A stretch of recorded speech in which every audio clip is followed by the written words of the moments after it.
I had a family member that I wasn't speaking to for a very long time. The family member tried every way they could to try and get back into my life, but couldn't. So a phone call on me, and they basically told me that since I wasn't talking to them, they were going to kill themselves, and it was my fault.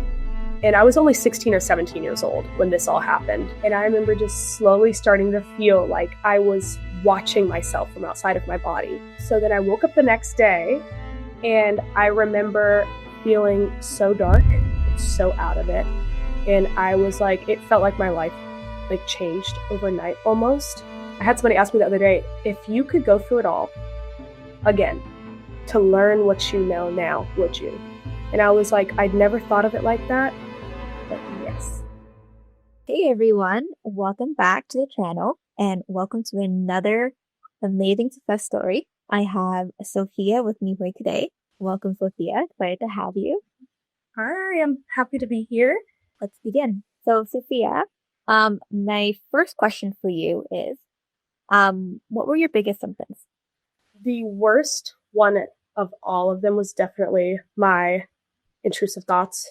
Those were very scary and almost debilitating, I'd say. And then the personalization to realization was extremely hard for me as well. I had almost every single one that you guys ever explained.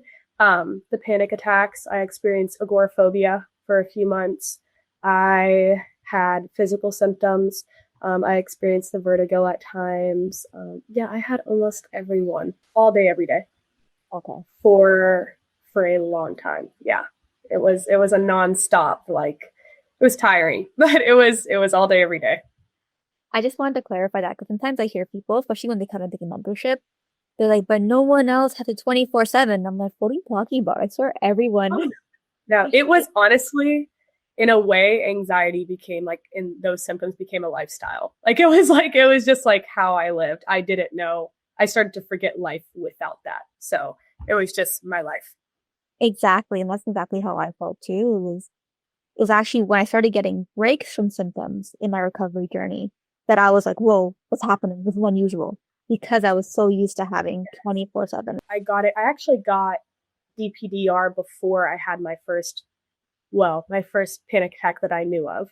But I remember DPDR, thankfully I found out what it was. But my thing was, I thought, of course, every symptom, I thought I was going crazy. I thought I was looking up if this is a symptom of schizophrenia or a psychotic break. That's what in my head I thought it was, because at first I didn't know what it was either until I looked more into it. And right when I got it was right when people started to talk about it a little more.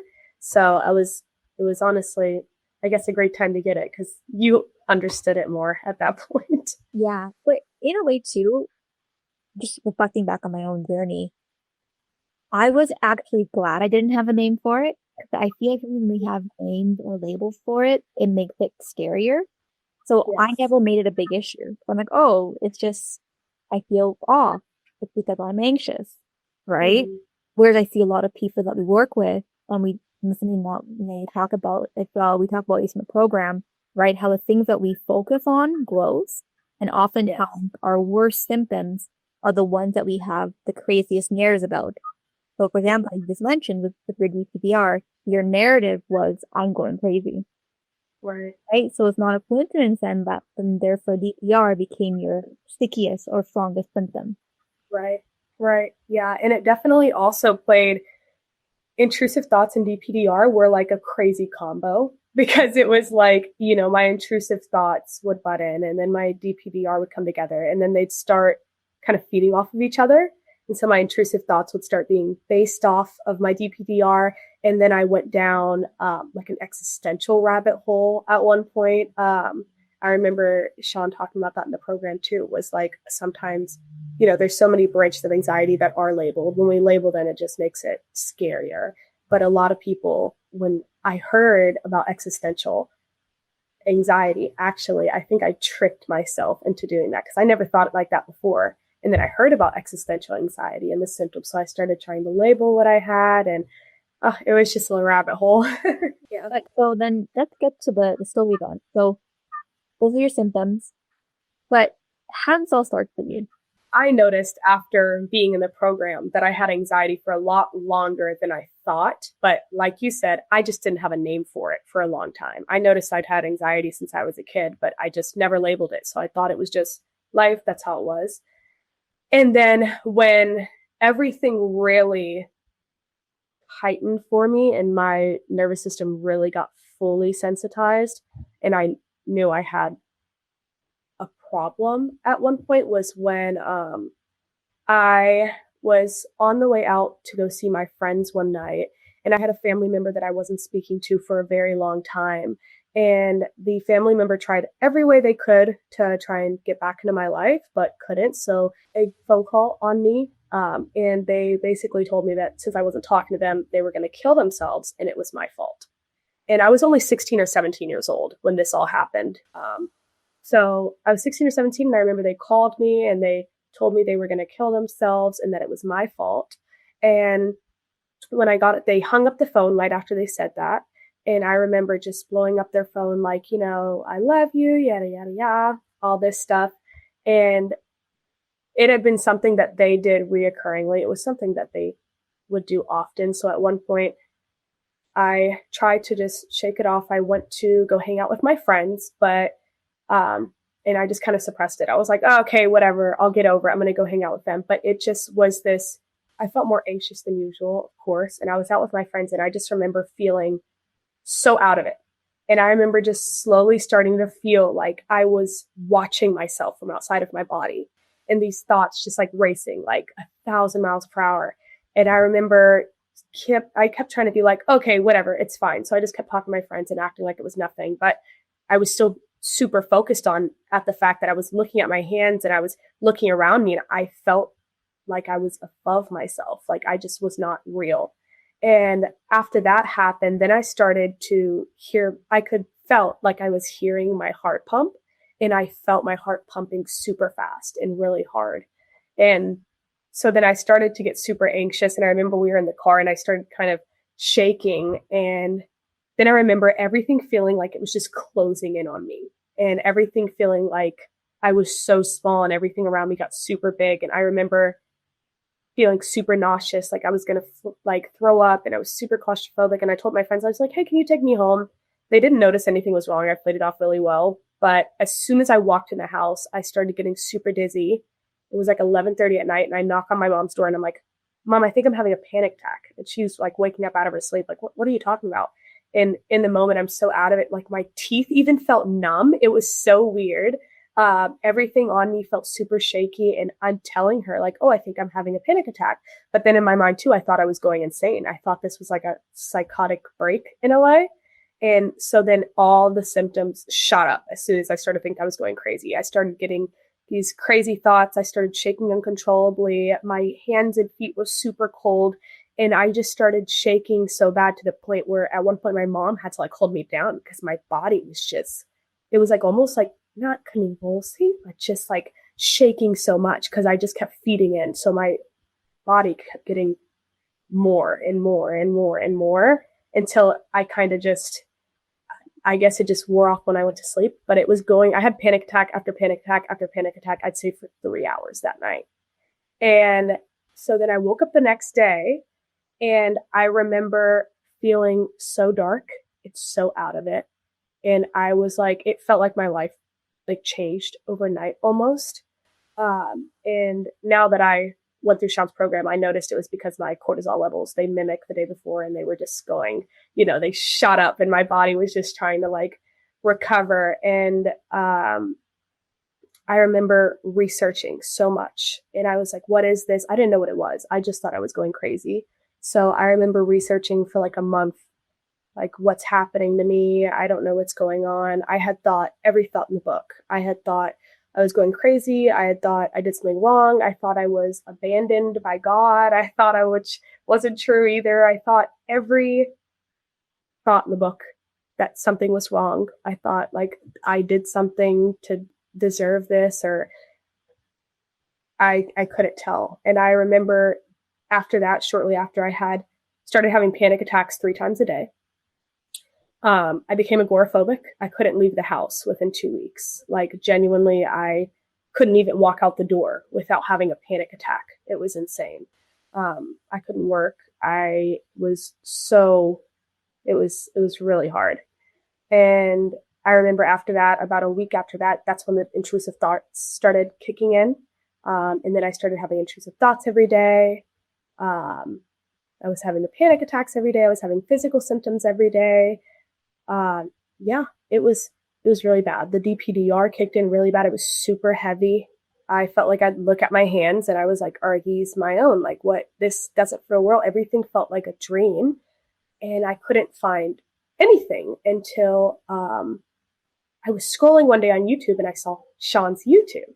And I clicked on one video, and for the first time out of all the research I'd been doing, I felt like he knew exactly what I was going through. I heard his story, and then he had a success story. And this was back when I just turned 17, I think. So, and I'm 21 now. So this was a few years ago. He had this guy that had a success story, and he posted him, and the guy had pretty much all the symptoms I had.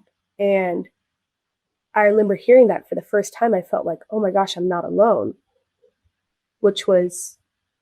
I was like, wow, okay. And then I remember downloading Shaan's blueprint. He had the blueprint about the aware process. And I remember as soon as I got that, I started studying it. And I kid you not, within about a week or two, I didn't have any panic attacks anymore. The panic attacks were the first symptoms to go away. But I remember after that, trying to get into the program, and I couldn't yet because I wasn't 18. So I waited until I was 18 to get in the light program.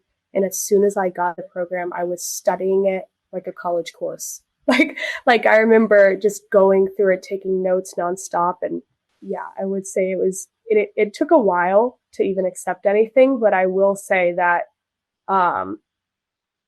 it was definitely a very hard process, but that was the beginning. That was the beginning of it all, was that day, I would say. And then it just progressively got a little worse, but. So just to clarify, for how many months were you struggling before you found Shaan's program?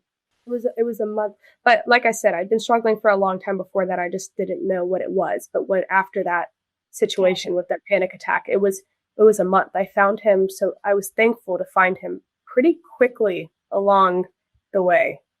Yeah, so you're struggling with like low grade anxiety symptoms, and then the panic attack that set you over. Yes. A lot of times too, I'll see people who go in the program and they're like, I don't know what happened. I had a panic attack. And I'm like, it's okay. And like right now you don't see it, but once you go through the program and you start doing the work, you'll be able to see exactly what you were doing beforehand that got there. I always say the panic attack that people experience, or that a catalyst moment that kind of sets you over the edge. Yeah, it threw you over the edge, but you were doing things, living with a level of anxiety before that you may not have been fully aware of. So it wasn't that bad. I tend to tell people too, I truly believe that I would not be where I am today without the anxiety journey that I went through. And that honestly, I had somebody ask me, because I'll tell people about it a lot. And I know a lot more people than you think have a lot of the same, than you would think, have a lot of the same symptoms that a lot of us have. They just, as we didn't have a label for it. And I had somebody ask me the other day, if you could go through it all again to learn what you know now, would you? And I was like, I'd never thought of it like that. But yes, I'm like, the amount of things that I have learned is incredible. I have learned also that like the acceptance and allowance process has applied truly to about every aspect in life. It doesn't just apply to anxiety. It sends you down a whole different journey than you would think. Anxiety is honestly, in some people, when they're going through it, think I sound crazy when I say this, but I'll tell people a lot of times, like, it's an opportunity to experience the anxiety that you're experiencing, because when you come out of it, and you will, it is the most beautiful thing to understand it in a perspective where you're like, I would have never been able to understand life and interpret things the way I do now if I didn't go through that. I tell everyone that you guys saved my life. I will say, I remember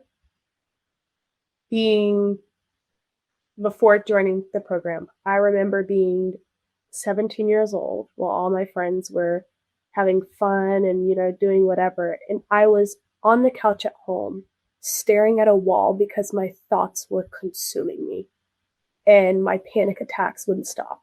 And I remember as soon as I turned 18, I joined the program, and I was also reading Open Help for Your Nerves, and which amazing book. And I started with the DARE book as well. And then when I went into the light program, I would say it was great. I mean, even though I think it was an amazing opportunity too, that you guys have something for, at the time I couldn't afford, the bigger mentorship. But because of that, I still got the same amount that I would kind of get from the regular mentorship in a way. Definitely, I think everything would have went a little quicker if I did join the actual mentorship, but I think, I healed on my timing perfectly and it was just the right way. But I literally, like I said, I studied that light program like a college course. I have notebooks and notes in my phone that you can just scroll and scroll and scroll of me just studying everything and breaking it down and watching it over and over again. And then I remember reading weekly with you, and you would just break down things as well in just such a calming way. Cause I feel like most people, especially when you're dealing with people with anxiety, I understand in senses, sometimes it can feel frustrated dealing with somebody who has the same reoccurring questions. Oh my God, well, I feel like I'm having this and this, and what about this and this? And we need reassurance on things because anxiety defies all logic.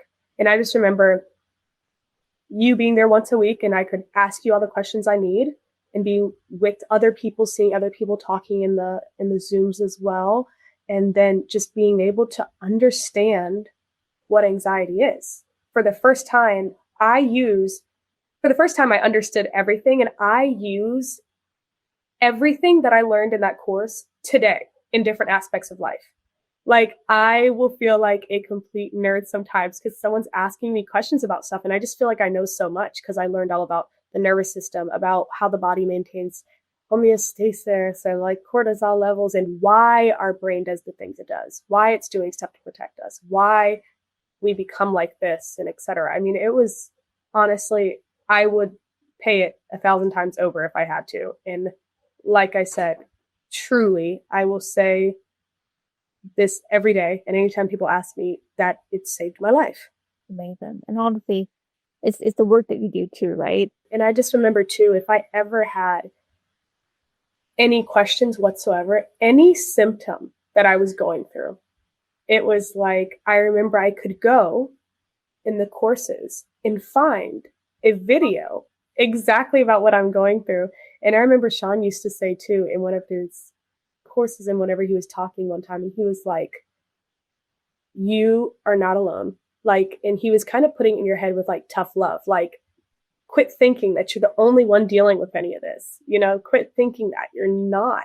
And that's what keeps us in this space, is that in our brain, we just think we're the only one, and we are not. And that's seeing the group too, that there were so many people going through there was not one thing that I could look up that at least one other person wasn't saying that they were going through the same thing.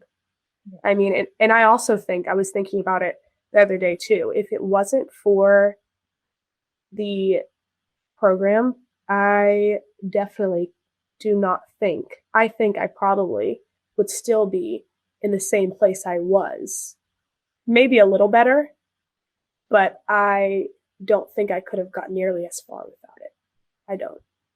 It truly, and it skyrocketed a whole nother journey for me too, in so many other aspects. It's no longer about anxiety. Honestly, I am so invested in learning more about knowledge about the mind and our bodies, and even spiritually, that it's skyrocketed a whole other journey for me now, but it also helped heal it.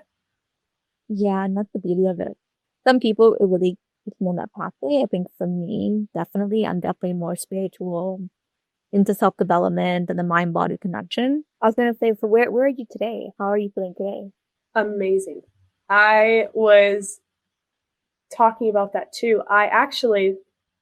So it's one thing when you start noticing it yourself, because that's what I was going to say with with me was I did the shiny object syndrome so many times, and it wasn't till I had to like sit myself down and talk to myself and be like, Sophia, it might feel backwards to accept, but do it. But when I tell you, I feel so good. And it's one thing, like I said, when you notice you're doing better, but when other people around you look at you and like, you seem different. Like I went to go see some family um, a month ago, and I remember they were very close with me when I was in my anxiety journey in a very sensitized state. And I remember them being around and seeing that and how I was. And last time I went to go see them, they were like, you have just changed. You just seem so much brighter. And when I heard that, I was like, oh wow, I am. Because I remember you guys and Shaan saying, when you are really recovered, you're not even going to notice that you're recovered. And that's how it was for me too. I was like, it's just one day I looked and I was like, wait, I haven't had anxiety in months. Like I'm not even thinking about that. And I am doing genuinely amazing. And I don't know where I'd be if I hadn't taken those steps to get here. I'm doing great. I am loving life. Like loving life. Why we say you recover and we don't really notice when you recover is I think many people think that because you fell in like a light switch, that, oh, I had a panic attack and I fell in, that my life changed, that you feel like when you recover, it's like a light switch. Okay, it just shuts off one day and now I'm back to normal. Mm-mm. But what Sophia is alluding to, trying to explain, is what we've all experienced on a recovery journey, which is as you get later on, like when you get to that last 10%, you don't have symptoms every day. You have them may have a lingering symptom pop up for a day or two here, or for a couple days here, or when you're stressed, it might pop up here. But it's like a 1 out of 10, right? Or a 0.5 out of 10. And then maybe for a couple weeks down the road, somebody might have a 2 out of 10 day out of nowhere, and then back to nothing, and then a 0.5 day, and it becomes very, very gradual. And obviously, when you have something of a low grade level, and you're living life, you know what to do, not really paying attention to it, right? Until you look back one day and even those 0.5 days are no more.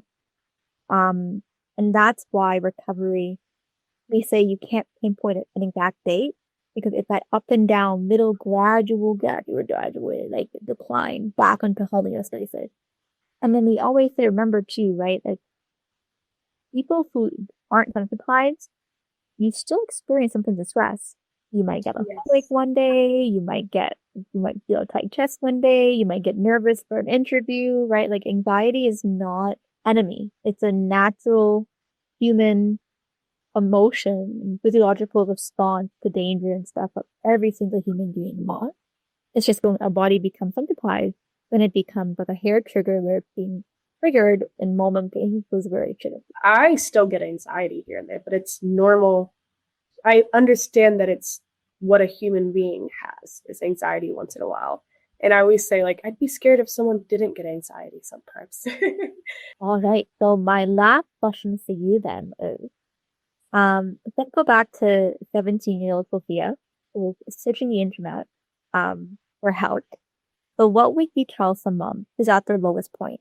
You at 17 looking for the video answer to what's going on. I would definitely tell them about Shaan the same way that I wish someone would have told me everything sooner, or people had known about him. But I would also tell her and tell anyone else going through a similar situation that you're not alone. It's gonna be okay. This is not forever. This is not a life sentence. And to take this, and even though this might sound crazy, switch your perspective and look at this as a learning opportunity and learn as much as you can about yourself, about the way you work. Have compassion for yourself and know that you're also not a burden for how you feel and what you're going through, and that don't rush you getting better. Take it day by day, and please don't get on Reddit. Please don't get on Reddit. Please don't do it. And don't go to Dr. Google. It is the worst thing to do ever. Please stop doing that. That's what I'd say. Thank you, Sophia.